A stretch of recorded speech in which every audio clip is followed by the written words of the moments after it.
began gathering outside the theater of Madison Square Garden before the sun came up. Fans of all teams trying to get in to watch Michael Vick.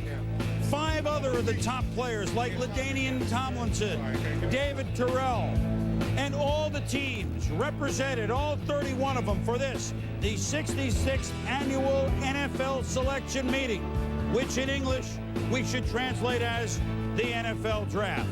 Welcome to New York for a weekend of football. And are you ready for the draft? Are you ready for some football?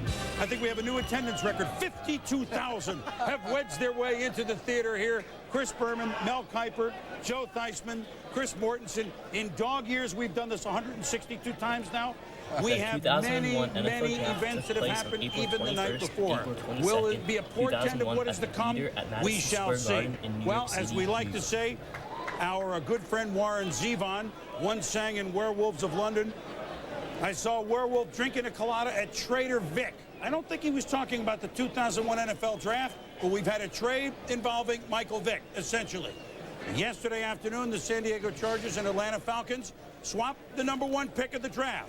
In exchange, the Chargers move down and pick 5. They get a 3 this year, a 2 next year, and a kickoff return man extraordinaire, Tim Dwight. But the headline is the Atlanta Falcons have an opportunity to select Michael Vick to play some quarterback, to play in the South. They know him full well from Virginia Tech.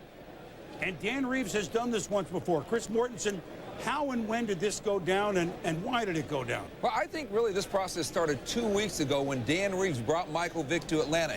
Dan Reeves did not go to the Indianapolis Scouting Combine. He brought Michael Vick in for a visit, not a workout. Just needed to eyeball him and liked what he saw, liked what he heard, and then they just waited. And as San Diego went through this process, I think John Butler, the general manager of the Chargers, never truly comfortable with Michael Vick. Otherwise, this deal never gets done. Needed an offer he can live with.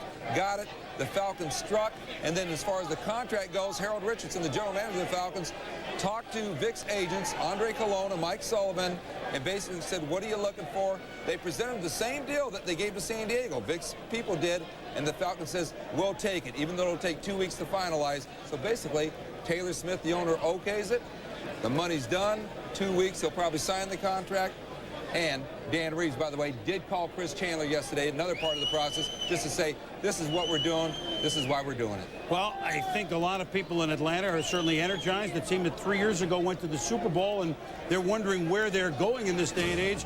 But, Mel, when you trade away the rights to a quarterback at the top of the draft, I'm not asking why you would do it, but what might be a hang-up on Michael Vick? Is he not a 12-year star in this league once he gets the hang of it? Well, it's not a given, Chris. You look at Michael Vick, best athlete probably to ever play the quarterback position at any level. He's that gifted. He runs that 4.3, a 40-inch vertical jump. You see the arm strength and the loft on those passes down the field. But you see he's upright, needs to tweak those mechanics. No, wait, certainly, and Joe, I know what you're going to get into here, but I'm telling you, he needs a lot of work before he said, if he's so good, Joe, why did nobody outside of Atlanta try to trade up to get it? And why did San Diego pass on a franchise quarterback? Because I think right now he's a little too young. They've got a quarterback who can play for him right now in San Diego. They're fine. What, for how long?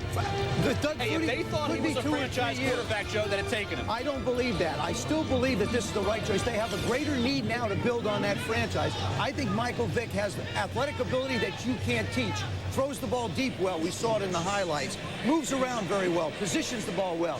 Quick release. You look at the way the trend has gone in the National Football League. A lot of running quarterbacks. Dante Culpepper, Steve McNair, Donovan McNabb. That's all fine, Joe, but you got to be able to beat somebody with your arm in the pocket. And he is light years away from being that type of quarterback. Tell that to Jeff Fisher. Now, bigger picture. To be able to contribute with the arm. Bigger picture. And legs. Is it because Vick was not head and shoulders ahead of about 6 or 7 other guys in many teams' evaluation out of years? What do you think? That's exactly right, Chris. I think if you look at this draft, it did not have that one super elite prospect. You talk about 7 players, maybe as many as 12 with the same grade. Michael Vick's at the top because he's a quarterback, no question about it. But any one of these players, I think, has a chance to become a great talent in the NFL. The perception, though, right now is that this draft does not have that one super elite prospect. And my contention is that San Diego thought he was next. John Elway, Drew Bledsoe, he would have been the #1 pick. And I think 2 cents to throw in here really quick. Look, Sugar Bowl game.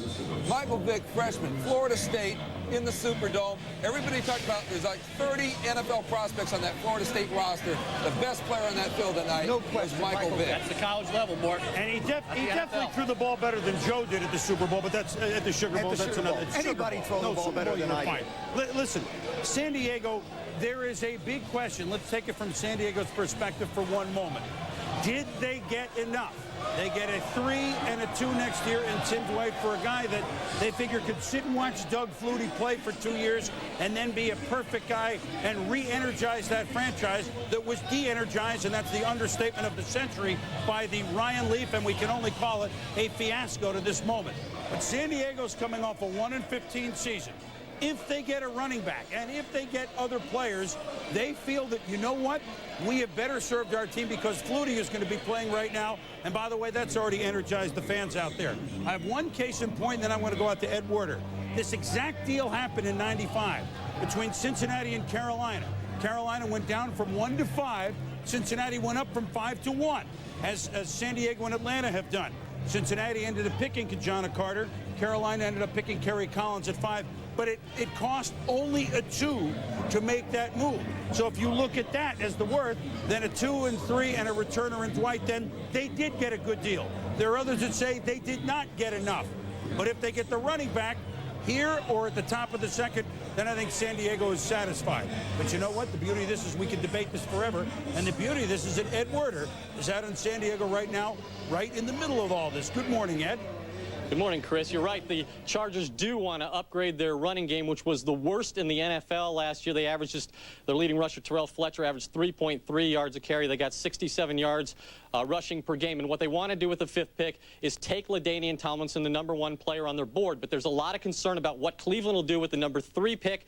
They fear that either the Patriots or more likely the Bears will attempt to trade in front of them. And those teams also covet Tomlinson. If that happens and both the best offensive tackles are gone, I think John Butler wouldn't hesitate to take Gerard Warren, the top defensive player on the board. All right, Eddie, thank you very much. It shall be interesting out there. And, of course, San Diego trying to do a lot of building. Hey, make no mistake about it. This team is on its way. We'll talk about them when they get there. It's just on its way a little different than we thought 24 hours ago. Another big picture for you fans to watch out today. The St. Louis Rams, a year ago, 1 year removed, the Super Bowl champs, they couldn't stop anybody last year, even though their offense continues to be one of the most prolific in the history of the NFL. By making deals involving Trent Green, and earlier, the Rams now have 3 first-round picks as we speak and 2 second-round picks. You think this offensive juggernaut isn't going to address defense and become an unbelievable force this year? Let's see what happens today and tomorrow. The Seattle Seahawks have 2 very high picks in the first round as well. No one was busier than them in the offseason. Those are 2 teams to keep your eye on. Justin Smith, Leonard Davis, these guys are going to be hearing from them immediately after the commissioner opens it up here in New York. We'll be back to kick things off at the 66th annual NFL. First started doing this in 1980. People thought we were nuts. You're reading the phone book on national television. Well, think again. Everybody watching coast to coast all over the world. We're on ESPN.com. There's ESPN Radio.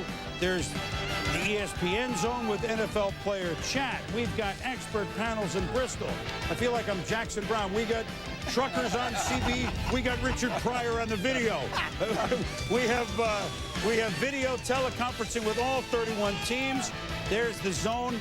We hope we are in the zone because you know what?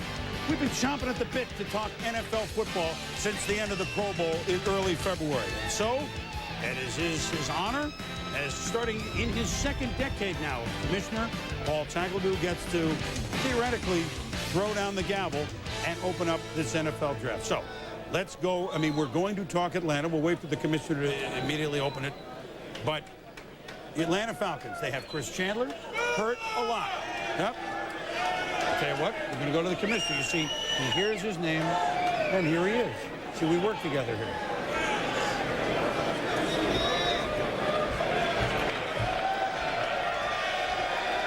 Good afternoon. Welcome to the 2001 NFL College Player Draft. We appreciate all you fans who have joined us here in New York today, as well as the millions around the nation watching on ESPN. We also extend our thanks to everyone involved in college and high school football for all you do for the great game of football. The Atlanta Falcons have the first pick in this 2001 NFL Draft, and the Falcons are now on the clock. I don't know. 2 years ago at this time, the Atlanta Falcons were the defending NFC champs. The bottom, of course, fell out. 4-12. They couldn't move on offense. They couldn't stop very many people on defense. They have a quarterback in Chris Chandler. Gets hurt often, but when he's in, they play pretty well. They got Eric Zier to be a backup. So what should be the plan for Michael Vick? Watch for a year and two, play in goal line situations. What would you do with him, Joe? I certainly think that Michael Vick right now is going to be a football player that has to think that I am going to play in this particular year at some point in time. I don't care whether Chris Chandler's healthy or not. I still think they'll try and work him in. They'll give him specific packages. They'll give him 5 or 6 plays to run in different situations. I would think if you want to stress an area for him, put him down around the goal line. That would be the place he would be most. How many times are they going to be near the goal line? Guess what? You'll never guess who this pick is. Let's go to the podium. With the first selection in the 2001 NFL Draft, the Atlanta Falcons select Michael Vick, quarterback, Virginia Tech. That's the fastest their offense has moved since they gave the ball to Jamal Anderson in the Super Bowl 2 years ago. Joe's making a point about Chris Chandler and things he does well. Chris Chandler throws a great deep ball. Dan Reeves likes throwing the ball downfield. And Michael Vick throws a tremendous deep ball. So there's a good match there. Let's back off for a minute and analyze what a moment this is for this young man who has played 2 years of big-time college football at Virginia Tech, whose difference from September and October a year ago. The first pick in the 2001 NFL Draft is a name that many of us know, a name that would later become a future Hall of Famer. He would change the league forever, introducing the mobile QB. He would be one of the first players ever to excel at being a running quarterback, as well as still being a huge passing QB. Generation of football fans. Well, your son. Your son told you to go get season tickets. I've got to buy season tickets, but I'm telling you, Atlanta needed something inspirational, and Dan Reeves provided it. And one thing about, you talk about Michael Vick, he is a leader. He is a guy that can rally the troops. The team really galvanizes around Michael Vick. He will work at it. He will spend time evaluating and breaking down film, the tendencies of the opponent, Joe. He will have the work ethic and the diligence and attention to detail that you need to develop those skills. That's a major plus in his favor. And when you sit down with the young man, you get the sense that he understands that there is a learning curve. He knows he doesn't know everything. He knows that there's a process that has to take place. I just think the things that he possesses, the gifts that he has physically, are not things that you just go out and learn. Since the common draft, since 1970, this is the 11th quarterback to go overall #1. 2 years ago was Tim Couch with the Browns. 3 years ago, of course, Peyton Manning with Indianapolis. Drew Bledsoe in '93 with the Patriots. Jeff George, one of the more interesting Mel stories over the year, went in 1990 with the Colts. Troy Aikman, that pick turned out, I think, okay for Dallas in '89. Vinny Testaverde with the Bucs in 1987. John Elway picked by the Colts, but of course the trade with Denver. Steve Bartkowski, yes, Atlanta did this 26 years ago. Jim Plunkett, 71 with the Patriots, won Super Bowls, but obviously with the Raiders, not with New England. And a guy named Terry Bradshaw won 4 Super Bowls, being drafted #1 in 1970. So that's pretty good company to be put in right there. And speaking with Butch Davis, who coached at Miami against Michael Vick and Donovan McNabb, he used this comparison. He said he thought Vick had more quarterback skills than McNabb, but he also said he went golfing with Frank Beamer last year, and Beamer just raving about this kid's charisma. And as his teammates truly love this guy. You mentioned his ability to throw the football. The thing that I looked at when I studied his workouts, and when you watch him go through this specific workout that he had, you'll see traits that quarterbacks have to learn. Here's the quickness going back. Now keep in mind, he is a lefty, and he's throwing the ball out to the right. Look at his feet turn. See how he turns his shoulders, gets the ball out quickly. I believe the hardest pass for a quarterback to throw any level is a little swing pass. And then you look at the timing of the route. He doesn't hesitate. The delivery is just a flick of the wrist. The ball comes out so easy, so comfortably, resets, anticipates. You see him loaded. The receiver hasn't turned around yet. He lets the ball go. There's the perfect intersection as the receiver comes out of his route. Those are the things that sold me on this young man as a quarterback. But he is throwing against error there. I mean, I don't care. Because I have had some very good coaches in this league, quarterback guys, who say they really have a big question mark on him. I will say that. There is you have to have a question mark on a 20-year-old man. I think that's given. But the upside is tremendous. One sentence each. 3-4 years from now, big star in the NFL, Mel? I think it's a big question. I think it's a roll of the dice type pick. Joe? I absolutely think he will be at the level of a Dante Culpepper or a Donovan McNabb at least. Mort? For once, I'm going to agree with Joe. I don't believe it. I don't believe it. What will be the pack? Do we have a number on what this is going to be, dollar-wise? Oh, it's going to be similar to what to that $40 to $50 million deal, although guaranteed money in the first 3 years is really the key thing. It'll be about $15 million guaranteed in the first 3 years, although he has given Atlanta an extra year in terms of when he voids that contract. The traditional number is void after 3. This one will be void after 4. And there are always 2 contracts in one when you do these deals. 26 years ago, we mentioned Steve Bartkowski was a very good quarterback for Atlanta, #1 overall. The first ever pick of this franchise was 1966. A little history here. A lot of people don't follow the Falcons. Tommy Nobis. He was pretty darn good at middle linebacker. If Michael Vick can approach Nobis and Bartkowski, I think fans in Atlanta will be thrilled. I know Michael Vick is thrilled. Chris Fowler's thrilled that he's sitting with him. Hey, Chris. Well, Chris, this is not Michael Vick's first draft. He was the 30th round amateur draft selection of the Colorado Rockies back in June. Michael, I imagine this is just a tad more exciting for you. Is the heart rate still up? Oh, yeah, definitely. You know, it's very exciting. And you know, it's something I always dreamed about. I always dreamed about walking that stage, you know, meeting Paul, and it all came true for me. You know, so I'm very excited, you know, very happy to be playing for Atlanta Falcons, and, you know, hopefully everything will go good for me.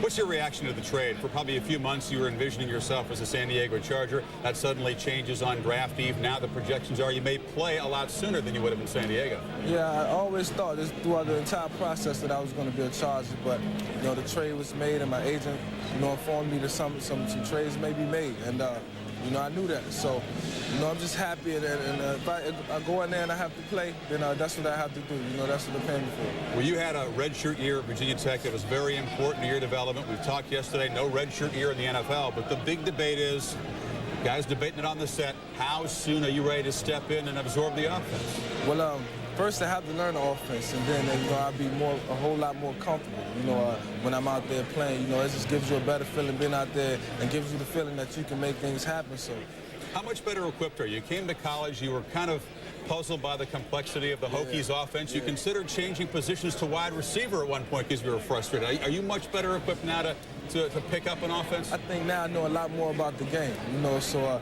I think I'm ready to take on the challenge, and I don't think learning another offense will be a problem for me.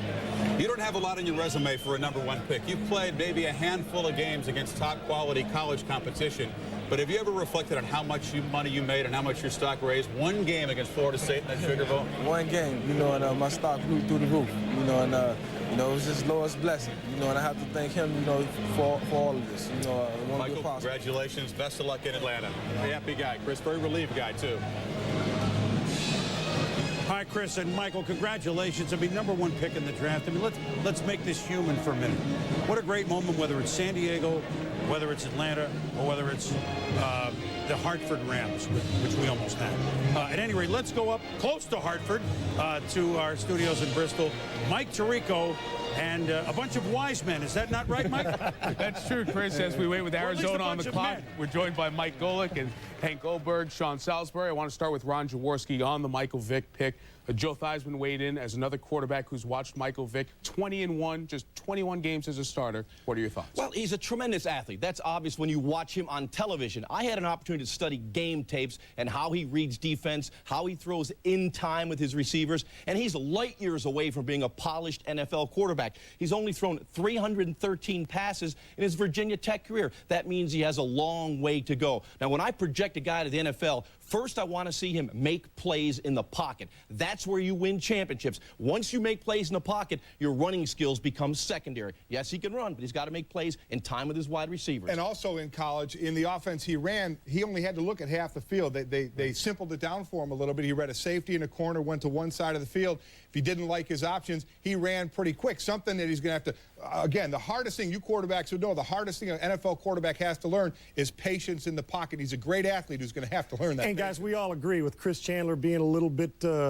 injury prone, that Michael Vick's more than likely going to have to play sooner than he's expected. Can he do it? You looked him in the eye, you sat down and talked to him for a while. You know, he told me that he said he didn't feel he was ready to play, that he wanted that cushion. But you know what? At $15 million to sign and going to the Atlanta Falcons, that was when he expected to go to the Chargers. That he's going to have to play. And here's what, though. This offense, let's give this kid a chance now. Jack Burns brings a little bit of the Washington Redskins, a little bit of the Vikings. They'll move him, little misdirection, throw the ball down the field. I'm just questioning one thing. We got to see how mentally and emotionally tough he is, because he hasn't played that many games when things are going bad early on, because Atlanta is not a very good football team right now. Did Boomers say wise men are wise guys? Because I got the wise guy take on this, and that is attendance in Atlanta has been abysmal. How does this play into the equation? How tempted are they going to be to put him into the brink, you know, and help draw people? Well, you know, he'll draw people. He's an exciting football player, and I play with perhaps the greatest running quarterback of all time, Randall Cunningham. Now, Randall Cunningham could run, but the problem is he uses his legs too often. Exactly. And that's the problem you have with a running quarterback. Run second, play quarterback first. One thing we know about Michael Vick, he is a hard worker, and that will start immediately in Atlanta. Back to Chris in New York. Hold on a second, Drew. Hold on. All right, we are, thank you, fellas. Wise men, at least men, right? We'll get back up there. Arizona is on the clock with the second overall pick. There were lots of thoughts that they might trade. They have made a trade, which we will tell you in a moment, they have traded Aeneas Williams. This just did get done. Okay, Aeneas Williams is going to St. Louis, but we'll get to that in a minute. We suspect tackle Leonard Davis, Texas. Let's see. With the second selection in the 2001 NFL Draft, the Arizona Cardinals select Leonard Davis, tackle from the University of Texas. And congratulate, let's explain the Cardinals, of course, always drafting towards players that they want. They go on to draft an offensive tackle from Texas, and the Cardinals throughout the years of the draft can always be seen as selecting unexpected picks when they are on. A few years ago, they were a playoff team. They upset Dallas. They played okay at Minnesota. And then they remembered they were the Cardinals. And then they became an abysmal team again, frankly, and fell toward the bottom of the division, 3-13 last year. But if they can stockpile an offensive line, which has Shelton on it, which has got big aircraft carriers, they have nice receivers. If Thomas Jones runs, if they have a big line to get Jake Plummer going again, the team gets an identity and the team moves up. Like it or not? That is, I like it, but that's what they're thinking. I can like tell you it, that. but it has nothing to do with the success of the Arizona Cardinals. Everything revolves around Jake Plummer's ability to make the right kind of decisions. He's 2-to-1 interceptions to touchdown passes in his career in the National Football League. It isn't because he didn't have guys up front blocking for him. It isn't because the system was so difficult. He's struggled with the decision process. Certainly, this move allows them. Think about it. They can move L.J. Shelton down to guard. That's all fine, Joe. You talk about a big offensive line, but I think the whole thing still revolves around You Jake. don't even think he's the best old lineman. No, I think Kenyatta Walker is the best offensive lineman. And you said it all revolves around Jake Plummer. Don't you think this is to try to jumpstart the career of Thomas Jones as well? They're going to have to outscore people, Joe. That defensive line is really suspect. Aeneas Williams moves on. How are they going to stop anybody? Gerard Warren is a better football player. He's sitting there, too. Let's take a look at him. 6'6". 370. Does he play like 370 or does he play like 320? And you know the kind of question I'm find asking. Jonathan Ogden. I mean, that's basically everybody. He's not Jonathan Ogden. I'm not saying he is. I'm talking about size. You take a look at his size here. He sets up. He just dominates. If he can't get in front of people, it's just going to take so long for people to go around him. And he certainly can open huge holes. I mean, he's a massive man. And that's part of, I think, the big, to me, that's a big attraction. Joe, the game that Roy did it was the job he did against Justin Smith. And that's all great. And I think you look at Leonard Davis, and I think the instincts as a pro-style pass blocker need to be developed. If he moves inside, he gets his hands on you, he can maul you. He can certainly assist that running game. But he's got a long way to go in pass protection, Joe, from an instinctive standpoint. Former defensive lineman. Let me add something here. Dave McGinnis, and you hit on something. I spoke with Dave McGinnis, and he was telling me why it would probably be Leonard Davis, which is their defense does have a lot of holes. Their offense, he really feels, is close. It has a chance, if it comes together, to be he hopes, a dominating offense.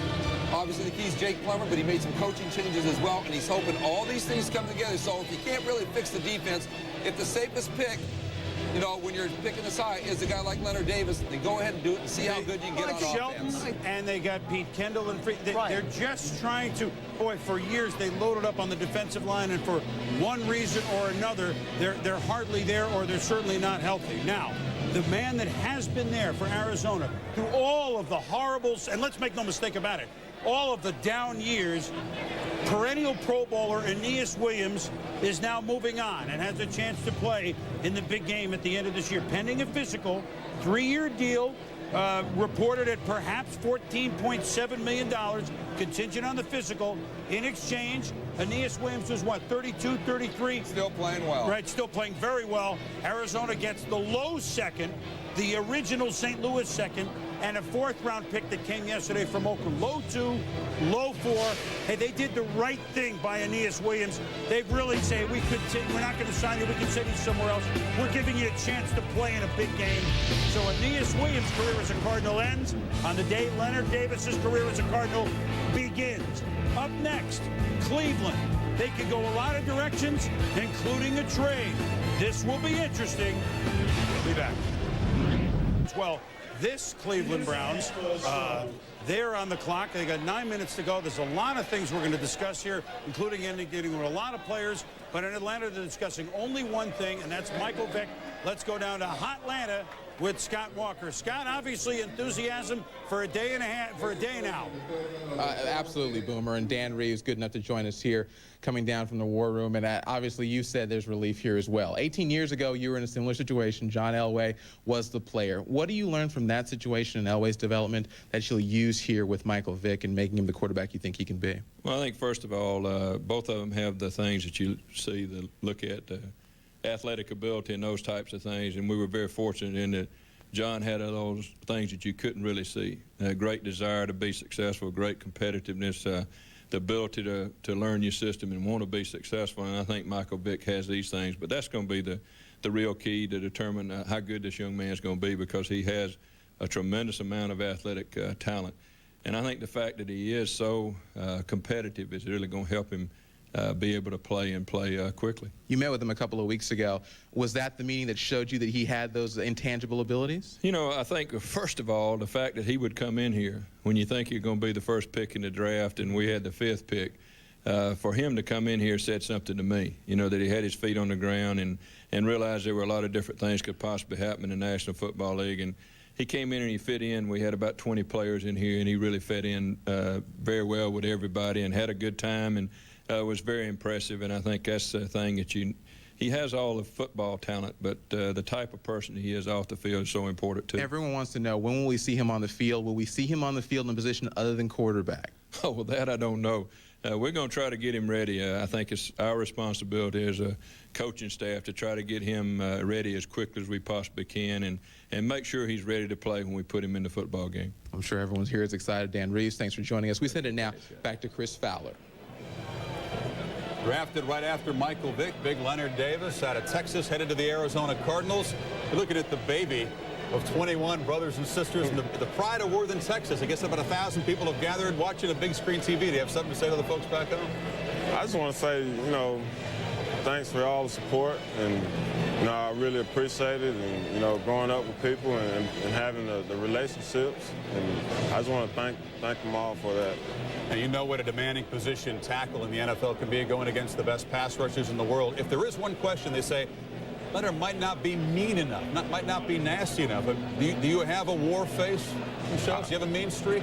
I have a mean streak, and I'm able to turn it on and off. You know, when I get off the field, you know, I'm a nice guy, but you know, when I get on the field, I'm you know, going out and trying to, you know, just take somebody's head off. This guy's been 300 pounds, I think, since 8th grade. So you've always known what it is to be big. Now you'll know what it is to be rich. Congratulations. Leonard Davis, to Arizona Cardinals. Chris? If he's been big for a long time, Chris, then he understands what it means to be big, and the Cardinals hope he plays big.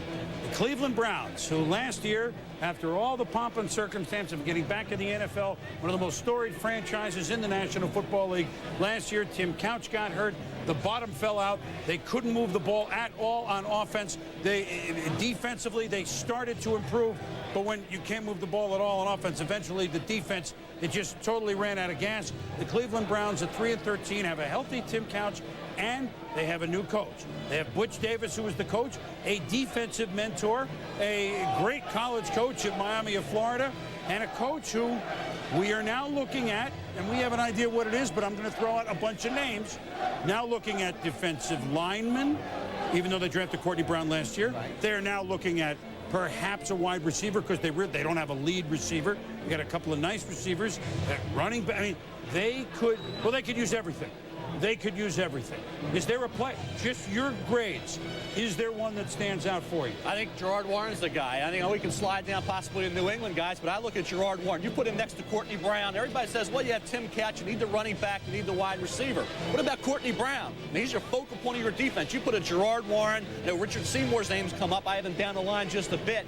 I think you need a Gerard Warren to really stabilize things and really just jam that middle and complement Courtney Brown. You know what? It's interesting. Two other names were out there by the Browns all week long, other than Warren. Let's see what they do. With the third choice in the 2001 NFL Draft, the Cleveland Browns select Gerard Warren, defensive tackle from Florida. Well, the reason I threw out what I did, and we had a little premonition it might be Warren, you're smart, is that it's interesting. Some can you know when they're bluffing, others you can't. The Browns had Seymour's name and Terrell's name, the wide receiver, both outstanding players, but they said Butch doesn't like Gators. Now the Browns are up and they select Gerard Warren, defensive tackle out of Florida. The Browns saw this as a very good pick because they wanted to upgrade their defensive line so they could be better at pass rush and run stop. The Browns, recently coming back as an expansion franchise, in 1999 had the first pick in that draft, the first pick in the 2000 NFL draft, and now they have the third pick in the 2001 NFL draft, having the top 3 picks in all 3 years of them being back in the NFL. And in 1999, they would go on to select Tim Couch. In 2000, they would select Courtney Brown on the defensive line, an edge rusher, and now selecting a defensive tackle. Good solid player in Arizona when they got him to show up. I mean, he just had to come and show up. Dwayne Rudd, you bring in as a linebacker. You added Ross Verba to the offensive line. All of a sudden, this team starts to take some shape. Now you've got your solid #1 pick from last year, a good guy inside, and you start to get it going. When you take a look at this strength, guys, you talk about strength. Obviously, 6'4", 325, you're going to be strong. Gerard Warren with Courtney Brown on the outside and Gerard Warren on the inside. You just hope, and I don't mean to put pressure on these guys, but I remember a defensive end named Deacon Jones and a defensive tackle named Merlin Olsen, and the Rams were pretty good for about 12 years, weren't they? I know that's a reach. You know what I like about this? There's the strategy. Is Dwight Clark a receiver, right? They're looking at Gerard Warren, David Terrell, the Michigan wide receiver. Dwight Clark was the guy who I think helped encourage Bush to go ahead with defense. Hey, I was taken in the 10th round. We'll find somebody later in this draft. But there are a lot of guys also that are available. Receiver deep draft, right, Mel? So you're freed up more. You know, Florida, he had 7 more tackles, guys, in 7 games. And this is a guy that had a ton of hurries. You free him up a little bit more in the NFL when you have Courtney Brown next to him. Oh, I agree. I think when you start getting tandems together, I always think of Leonard Marshall and Lawrence Taylor. When you start putting tandems together on the defensive line, it's tough to deal with. And you take a look at what they have as far as their defensive line goes. Orpheus Roy, solid. Stalin Colonnade, solid. Keith McKenzie, Courtney Brown. Now Gerard Williams gets sprinkled in. You don't see teams play 4 defensive linemen anymore anyway. But there's a rotation that's But what about Tim Couch? This is a team that its offense was dreadful last year. 30th, 31st in this league. And you do need help for Tim Let me Couch. tell you, but I want to tell you, guys, you might think this is going to be a statement. I'm sure it's going to get some reaction. I don't think Curtis Enos is done. I think he's okay to come in there and fill a role for them. And I'm sure they can get a receiver. Very seldom in the NFL does a running back develop down the line. Running backs, if they're gifted, they usually jump out as soon as they come in. They played him wrong last year. They played him at the fullback position. He was out of position. Let's see what they do top of the second round. Running back. They will take a running back at the top of the second round. They're going to be staring a lot of good running backs in the face. Wide receivers. There'll be some good receivers there. But the tackled Arizona. Another huge man, Gerard Warren, defensive tackle, Cleveland. And now we come to a team that we always come to in the first hour of the draft, the Cincinnati Bengals. For the 7th time in the last 10 years. Now, 7 times in 10 years, the Bengals have a pick in the top 6. Now, sooner or later, they're going to bust loose. Sooner or later. Last year, they picked Peter Warrick, who they hope will energize their offense. He's an interesting player. They could trade, but I don't know if they really know how. Do they go just a big offensive tackle? What do they do? I think they've got to go offensive tackle. Last year, new stadium, same Bengals. Coslin out, Dick LeBeau in. Corey Dillon, oh, by the way, broke Walter Payton's rushing record for a single game, 278 yards. Achilles Smith looked like Achilles' heel. Struggled at quarterback. We saw Peter Warrick at times show the flashes that we know he is capable of. But the Cincinnati Bengals are still looking for some movement. They were outscored by almost 200 points. They lost more games than anybody in the 90s. They're the Bengals. They're the Bengals. What do they do? They've spent time with 4 players. Leonard Davis, Kenyatta Walker, Justin Smith, the defensive end from Missouri, and surprisingly, Drew Brees of Purdue. Now, I think maybe Brees, second round. Yeah, that's the 4 guys they spent time with. He had to be on his way going somewhere. Yeah. I mean, he just sort of stopped in Cincinnati. They got Indiana, they changed planes. Somewhere they were moving. Somewhere. So you had John Kitna in there. You know, Kitna's there, but you had 1 sack out of Booker and Copeland. You had no production out of your defensive ends. Justin Smith or Kenyatta Walker, got to be. With the 4th choice in the first round of the 2001 draft, Cincinnati Bengals select Justin Smith, defensive end from Missouri. Now, you talk about some picks that maybe the Bengals have made that you're not sure of. This young man from Missouri, motor. My God, you know exactly what you're getting here. I mean, many teams coveted this guy, Mel. 6'4", Chris, 270. And look at the speed. He ran a 4.62 during his workout. And I like the fact that, in addition to sacks, I think sacks can be very overrated. He set the single-season record at Missouri with 11, Chris, but 97 tackles led Missouri. That's impressive. But this is guy. It's interesting when you talk to teams about this guy. Boy, it was love him or lukewarm on him. And you love his attitude, you love his motor. But I also hear people say 32.5-inch arms. There's only been one defensive lineman in the last 10 years who's had any success with 32.5-inch arms and 32-inch arms. They mentioned Marcellus Wiley, and that was only 1 year. So that is a question mark. They certainly hope he's not Jason Buck. 32.5. You know, it's easier to buy shirts, though, for your defensive end. 32.5. You can at least get shirts. You saw that there. I mean, he's got explosive. Well, the other side of it, too, when you look at the Cincinnati Bengals, they only had 9 interceptions. They were 30th in the league. They had 26 sacks. You say that sacks at the college level maybe not a factor.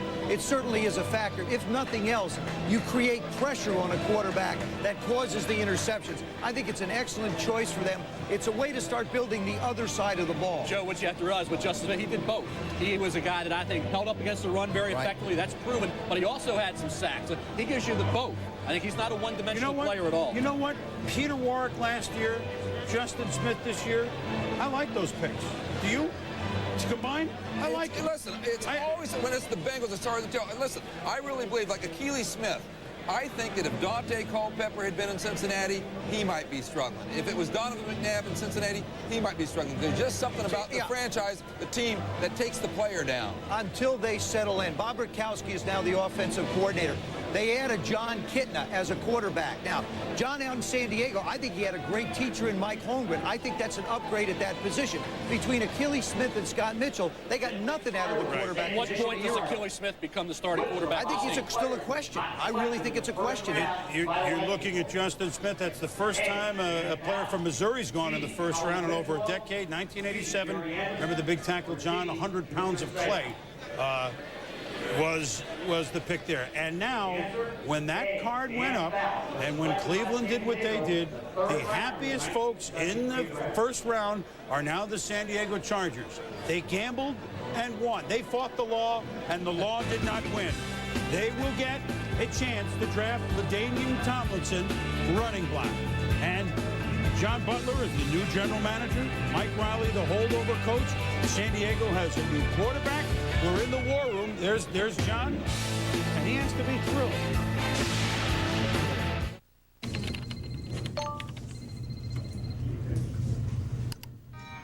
Congratulations! You've launched the pink slip virus. Your office is now infected. They'll soon trace it back to you. Good luck finding a new job.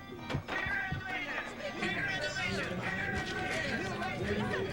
Want to get away? Now you can.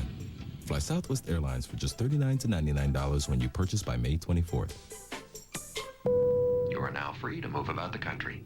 Meet Aztec with new VersaTrack all-wheel drive. Meet Sarah and Jake. They're about to do some carving. I'm all about all-wheel drive. It's like, did I buy 4 wheels? Then make them all drive. Then they have a ball. Nice driving, Graham. Hey, Sarah! I saw this in a TV commercial once. Gimme. Let it snow, let it snow. Nice and big. Now during the Pontiac 75th anniversary, get $1,000 cash back on any 2001 Aztec and a camping package at no extra charge.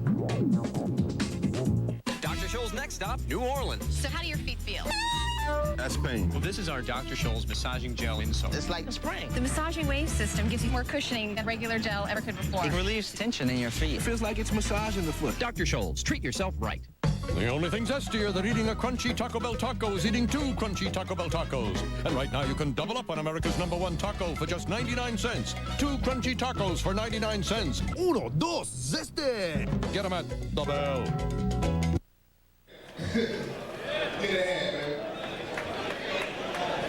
We are back in New York. San Diego's on the clock, and they are just thrilled that the Cleveland Browns, for one. Now the Bengals go on to select a defensive end out of Missouri. The Bengals wanted to improve their defensive line and want a dominant player that could be very good at rushing the passer. LaDainian Tomlinson and Drew Brees are still on the board at this time. Butch, not only are you welcome to the NFL as a head coach, you're the first on one of these video conferences, and I welcome to the NFL, and I know you don't expect to be drafted up here that long.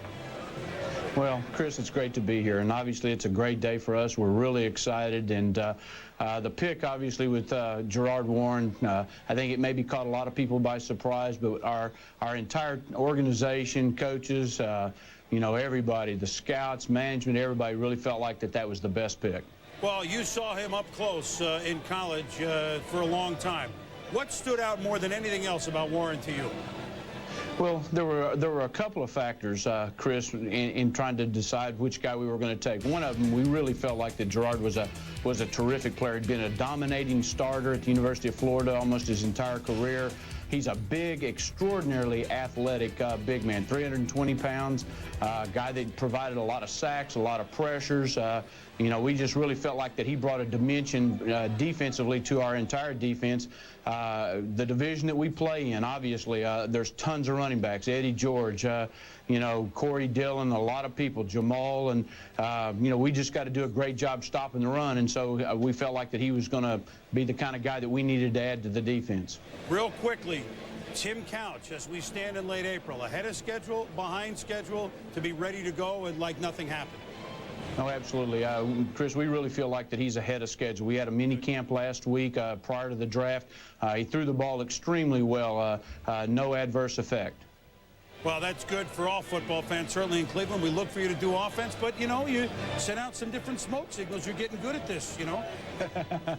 Thank you, Chris. Back to the war room for Butch Davis in the NFL as a head coach, of course, for years, as an assistant with Jimmy Johnson. That's his NFL pedigree. San Diego, they went down from 1 to 5. And what did the Chargers do last year? Well, what didn't they do? The San Diego Chargers at 1-15 win. Well, and there's no nice way to describe the quarterback situation with San Diego. Ryan Leaf, the second pick overall a few years ago behind Peyton Manning, couldn't stay on his feet, couldn't keep the ball in his hands. They tried Harbaugh, they tried Moses Moreno. It was offense, it was horrible. And they just wanted one win. and they finally got it against the Chiefs. Ironically, off the foot of John Connie, Sheila McCray. Good night, everybody.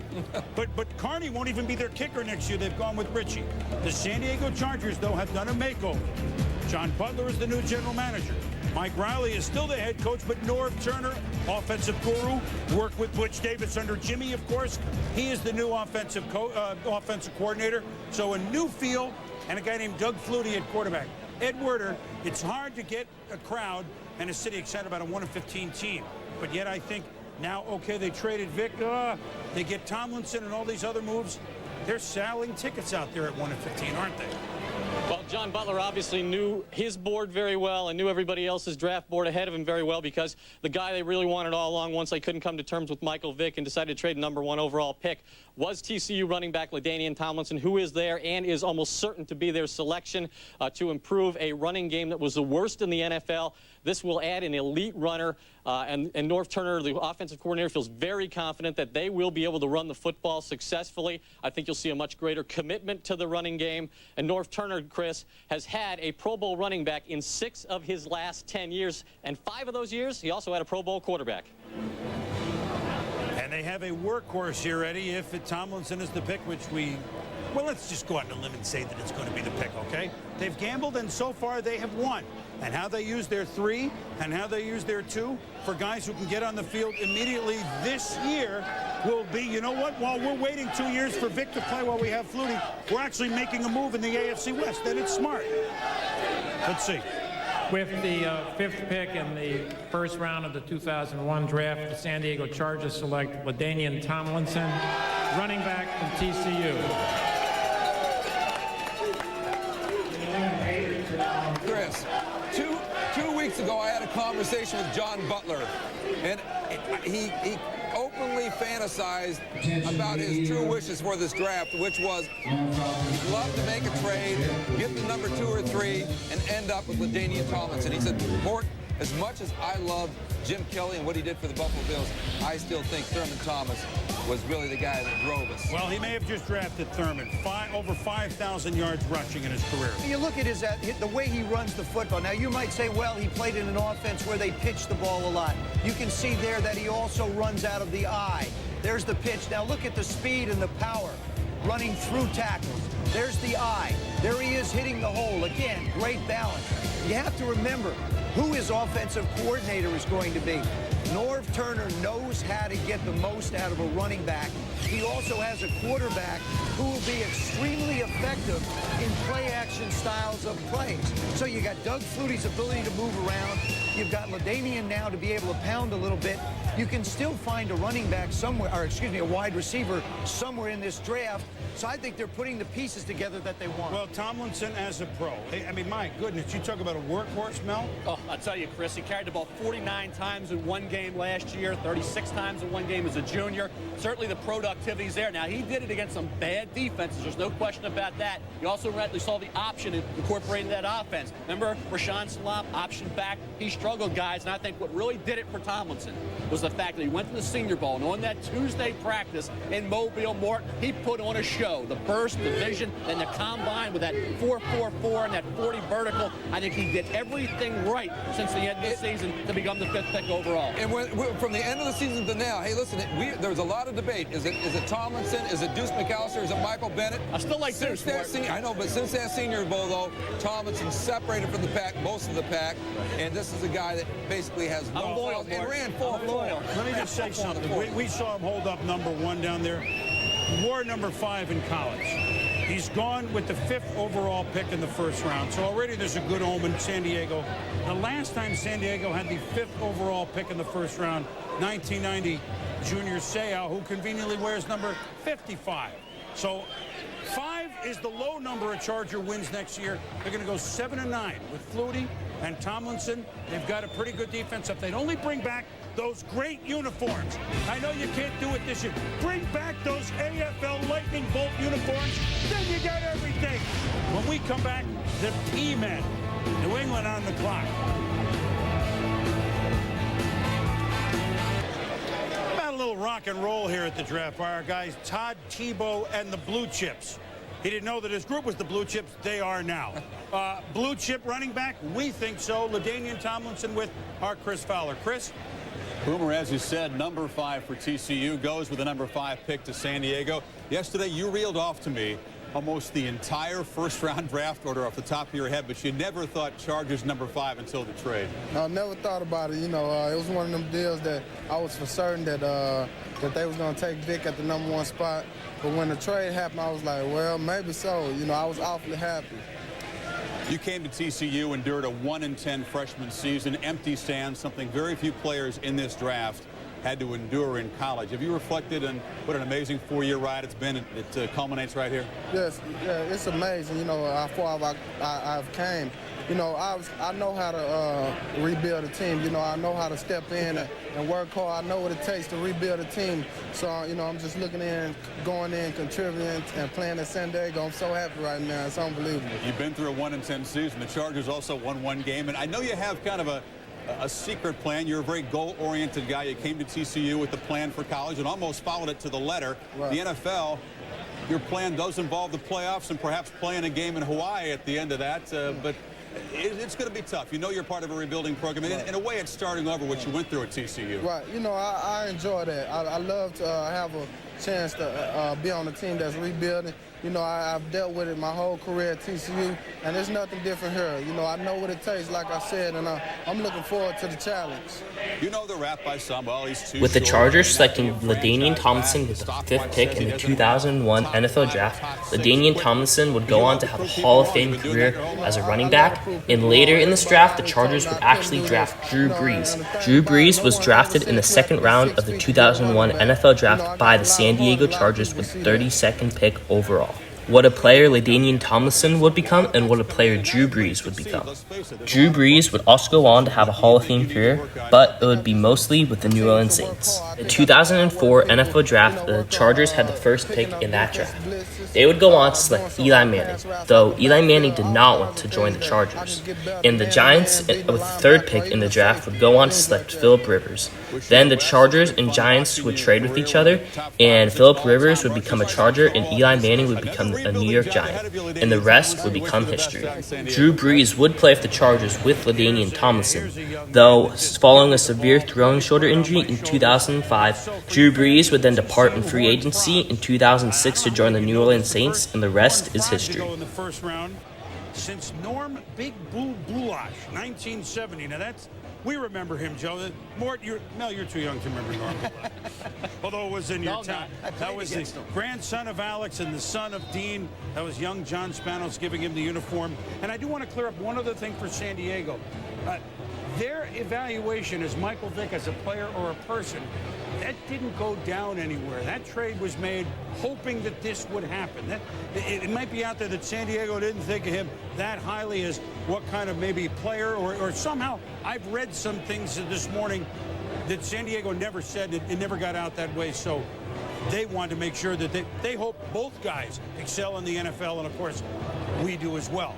We now move on to year 2 of Bill Belichick as head coach of the New England Patriots, a team that was in the Super Bowl a handful of years ago, but a team that fell to the bottom of the very competitive AFC East. Andrea Kramer is in St. Louis, and I can't believe with all the draft picks St. Louis has and what's been going on there, she actually has time to think about New England. But Andrea, I do know that they took a look at Warren at the end of this week. Obviously, he's gone. They need to press the envelope a little bit down the middle of the field. They can do it in several ways. Good morning, Andrea. Good afternoon, Andrea. What do you have? Well, remember, Chris, they have phones everywhere. It doesn't matter how many picks you have. But, yes, you're talking about the holes that they had on offense, but remember that on defense, a lot of needs to fill as well. They lost Chad Eaton to the Seahawks. They released Henry Thomas. I think who the Patriots are thinking about is Georgia defensive tackle Richard Seymour. He's got great size, very versatile. He could be a 4-3 tackle, a 4-3 end. He could play over center at nose tackle. A lot of holes to fill, but I think that Seymour is the guy that the Patriots are thinking about first and foremost at this 6th slot. All right, well, that would certainly add up. Bill Belichick, Andrea, defensively, guys, and Mel and Moore, Joe. Let's look at the board. Is Seymour, is this a little high, or do you got to go get a guy like that right now? Well, He's been projected to go in this general area, and I think you look at it, guys, you have Drew Bledsoe. Do you surround him with the David Terrell, a Corin Robinson, or do you upgrade a defensive line that has some problems right now because of losses from free agents? I think you have to stop and think who the head coach is. Again, you know, you think about Bill Belichick. Bill Belichick was a big part of the championships that were won in New York, as good as the teams were in New England before, as good as the teams were with the Jets. He is a terrific defensive football coach. I would think if he had his druthers, they feel like they can stop people from scoring. You've got Drew Bledsoe now signed for a long time. Yeah, but you don't score many points, Joe. Too many 10s and 13s. But they were on the other end of the scoreboard. But you will be better, and I believe eventually they're going to have to find a running back. That's going to be the key, I think, in this draft, to find someone somewhere. I just wonder whether they plan for David Terrell to be here. That seems, you know, because this is probably, because they're clearly looking at Richard Seymour. Butch Davis loved Richard Seymour. He's 20 years old. He's athletic. He's got to learn how to play the run a little bit more, but he will get upfield. But David Terrell, got to be tempting when you got Drew Bledsoe. Well, the Patriots are there. They've invested huge money in Drew Bledsoe, so he will finish his career as a New England Patriot. Will he have some toys to play with on offense? Here's the pick. With the sixth pick in the 2001 draft, the New England Patriots select Richard Seymour, defensive tackle from Georgia. Well, so we've had 3 defensive linemen go in the first 6 picks, which isn't really a surprise. Richard Seymour, you talk about a size. Well, he's light at 300 pounds, huh? I mean, as this day and age goes, 6'6", 300 pounds from Georgia down your home way, Mort. He's powerful. He's got pretty quick hands and feet for a guy this size, Mel. What he is, Chris, is a guy who has tremendous wingspan. I think you look at a guy like Richard Seymour going back to a sophomore year. This is against Tennessee. He had 12 tackles, 12 tackles as a junior, 9 this past season. You know, Phil Fulmer and the Volunteers are glad to see Richard Seymour move on to the NFL. Played next to Marcus Stroud, who will go probably. As the league was entering a new era of football, 23 running backs rushed for at least 1,000 yards in the 2000 NFL season. Indianapolis Colts star Edgerrin James led the entire league with 1,709 yards in the 2000 NFL season.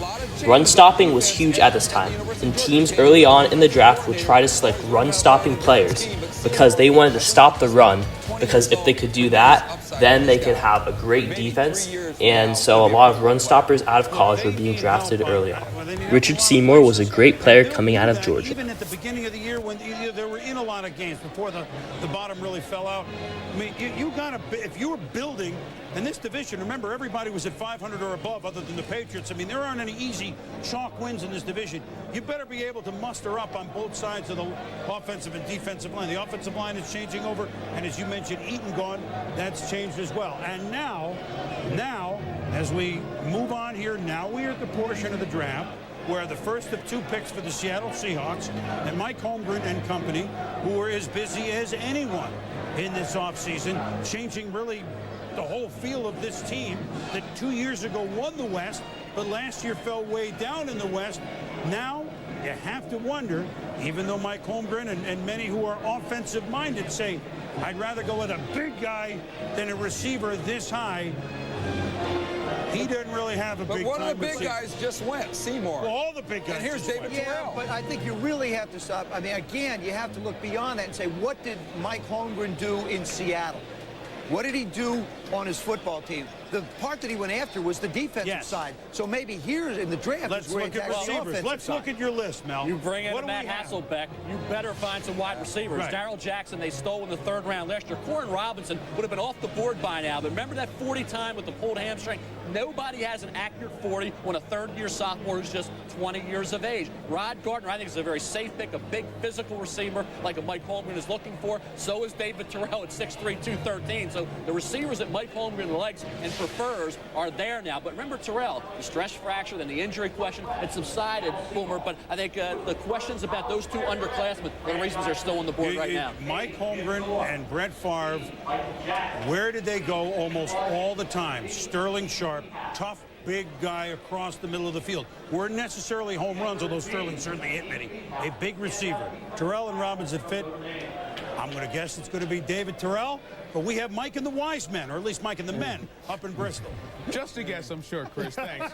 You know, when you talk wide receivers, since '96, in the first round, 20 receivers have been taken. They average 4 touchdowns and only 37 catches. So we're not talking about usually guys who come in with big-time Pro Bowl-type production. No question about it. And for me, if I'm evaluating a wide receiver, I'm looking for a guy when the ball's in the air. I want to see how tough he is when the ball's in the air. It's his or nobody else's ball. Now, I know there's speed, but if a guy can run the 40 and 4.3 but can't catch a cold, I don't want him. I want that guy that week in and week out I look on tape. He gets open, he runs after the catch, and it doesn't matter who you put on him, he can beat a defense. I want that guy who's hungry for the football. Let me ask you quarterbacks a question. Or you too, Mike. Really, with the West Coast offenses today, how does that change the perception of what you're looking for in a wide receiver? No question, if you run the West Coast offense, you have to be able to run after the catch. First, you have to have the good hands and a quarterback that gets the ball in the right location. Then you have to be able to run. That's why the Gardners, the Terrells, the guys that are the big, strong guys, a la our colleague Sterling Sharp, catch the ball, knock people down, and run. But this is the most difficult position in the National Football League to evaluate these guys coming out of college because of the adjustments you have to make once the ball is snapped. So if you're going Holmgren and the type of receiver he likes, it is Gardner, it is Terrell, because they're big guys over the middle. But Corn Robinson and Terrell both average around 17 yards per catch. But Corn Robinson does it a lot of times on the short passes, and he uses his moves, gets the yards after the catch. What you were talking about, Sean, you can go short to him, he'll get you the yards.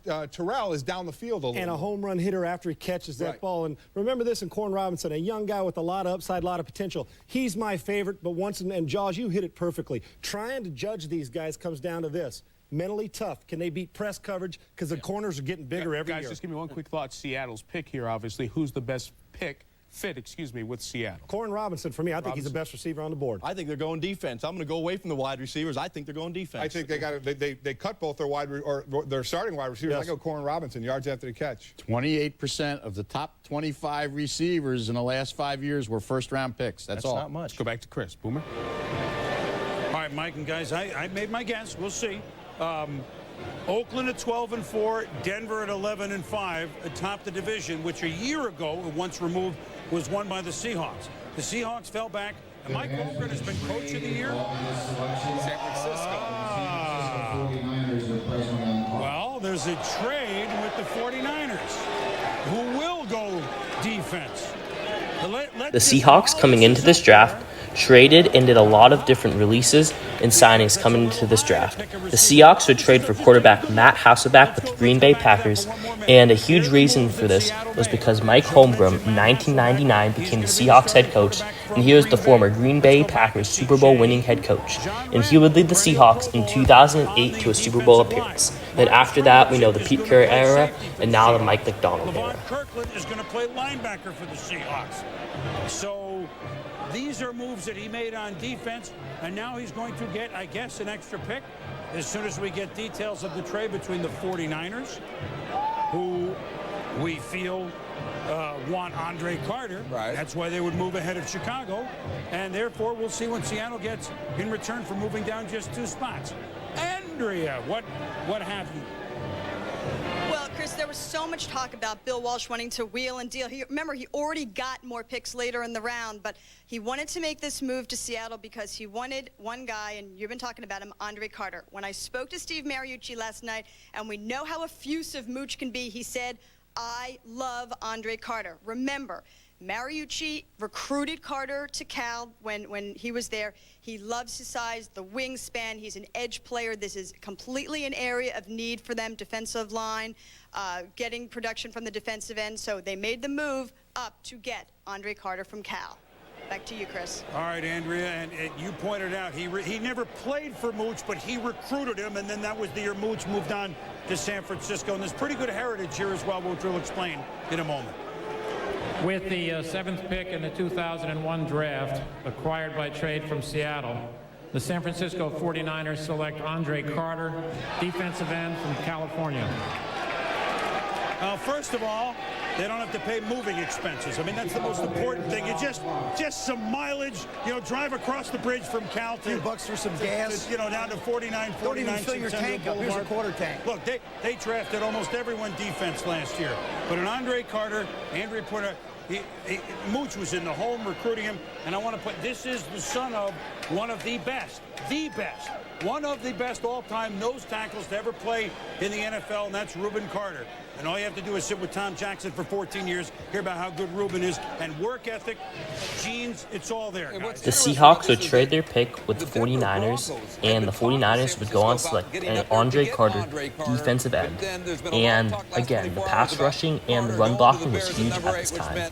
If you wanted Andre Carter, you had to pretty much go to the 7th spot. Now, he's at 250, Mel, not, prototypical for weight, correct? Well, you talk about the 250 to 265 area, Chris. I think you look at Rob Burnett and Michael McCrary in Baltimore, and you see the success that they've had at a similar weight. You look at the productivity over 4 years of Andre Carter. 20 tackles for loss, 10 sacks as a junior. He's a marked man this year. They move him around, and he's still productive, Chris. That's what's impressive. They scheme to take him out of a game, and they can't. That's the reason, Morton, Joe, that Andre Carter solidified. I want to ask you, Morton, this question. Teams, I think, allow too much information to go out too early. Everybody knew Chicago was eyeing Tomlinson and Carter. San Francisco knew it. They trade up one spot ahead of Chicago. They get Andre Carter. I think Mark Hatley of the Bears like 3 or 4 guys. Listen, and David Terrell's there, but this morning, Deuce McAllister was getting very strong with the Chicago Bears. But who was their main option, though, Mark? Well, Andre Carter clearly, but I think Hatley never had a conviction on just one guy when I spoke with him last night. See, I agree with Mort here, Mel. People don't give it, twice. Team it up on me, Joe. In the same hour. Chris, you got to help me, pal. The thing is it isn't too much information. We can sit down and you can look at the need of a football team and say, Joe, that's not true. This football team needs a couple people. Yes, it is true. We can sit down. How do you pick them? You know the need. Yeah, Joe, but Andre Carter, you talk about names. What a historic and iconic draft this was. So many great players and so many Hall of Famers came out of this draft. The 3 top players, Drew Brees, Michael Vick, and LaDainian Tomlinson, coming out of this draft, they all became super great players and led to a new era of NFL football. A new era of professional American football.